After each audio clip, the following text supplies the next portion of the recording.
No, se to je mene že pred vstopom v politiko kot poklicnega zgodovinarja seveda najbolj motilo, ne. In prej sem večkrat poslušal, vi zgodovinarji bi mogli to, vi zgodovinarji bi morali ono, ne.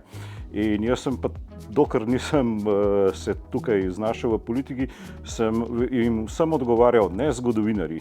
Zgodovinarji pač počnejo tisto, kar je njihovo delo. Politiki bi morali ljudem povedati jasno ločnico, kaj je res, kaj je ne, in ne pa zlorabljati, saj politiki radi zlorabljajo marsikaj, ampak zgodovina je tukaj med najbolj priljubljenimi, ne pa da politiki, ki namenoma zlorabljajo zgodovino, spreobračajo, in to je seveda samo z enim namenom. Določen del te politike dela se seveda ne vsa politika, ne, ampak to samo z določenim namenom ustvarjanja delitev in spodbujanja sovraštva in nestrpnosti med ljudmi.